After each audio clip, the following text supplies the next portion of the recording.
स्त्री आणि पुरुष या दोघांमध्ये असे कोणते आजार किंवा समस्या असतात ज्याच्यामुळे कामजीवन विस्कळीत होतं? आजकाल आपण पाहतो की पुरुषांमध्ये ज्या लैंगिक समस्या आहे त्यातली सगळ्यात प्रधान समस्या आहे संभोगाची इच्छा न होणं, ज्याला आपण लॉस ऑफ लिबिडो म्हणतो. दुसरी एक महत्त्वाची समस्या आहे शीघ्र वीर्यपतन. आणि तिसरी जी समस्या आहे त्याच्यामध्ये लिंगात ताठरता न येणं, ज्याला आपण प्रीमॅच्युअर इजॅक्युलेशन म्हणतो. आयुर्वेदाने ह्या सगळ्याचा मास्टर माइंड धातू जो सांगितलेला आहे तो शुक्र धातू सांगितलेला आहे. आपल्या शरीरामध्ये रस, रक्त, मांस, मेद, अस्थि, मज्जा आणि शुक्र अशा सप्त धातूंनी आपल्या शरीराचं संघटन झालेलं आहे. आणि यातला शुक्र धातू हा वंध्यत्वाशी आणि लैंगिक समस्यांशी निगडीत आहे. म्हणजे ज्यावेळेस तुमच्या शरीरामध्ये शुक्र धातूची, ज्याचं दृश्य स्वरूप आपण वीर्य म्हणतो, याची निर्मिती कमी होते, त्यावेळेस तुमच्या शरीरामध्ये संभोगाची इच्छा कमी होते. संभोगाची इच्छा कमी होते. ॲट द सेम टाइम बऱ्याच जणांना याचबरोबर लिंगात ताठरता न येणं ही समस्या जाणवते.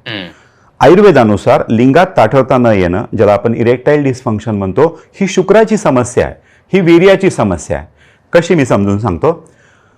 तरुण वयामध्ये ज्यावेळेस लिंगामध्ये ताठरता येते, संभोग होतो आणि पुन्हा पुन्हा संभोगाचे मल्टिपल अटेम्प्ट्स होऊ शकतात. म्हणजे ह्या सगळ्यांना कल्पना आहे की संबंध झाल्यानंतर ज्यावेळेस वीर्यपतन होतं त्यानंतर लिंगाचा आकार खूप लहान होतो.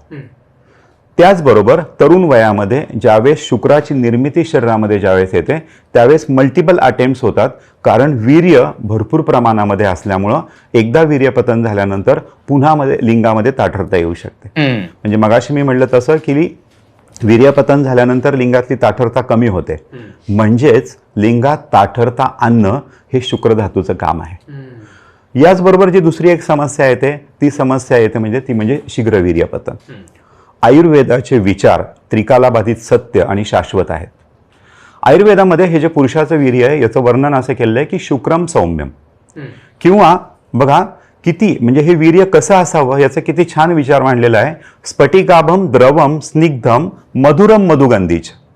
म्हणजे आज आपण लॅबच्या पॅरामीटरवर तो सिमेंटचे एक्झामिनेशन करतो आणि त्यावेळेस आपल्याला या गोष्टी आढळतात. त्यावेळेस मायक्रोस्कोप नव्हते, काहीही नव्हतं.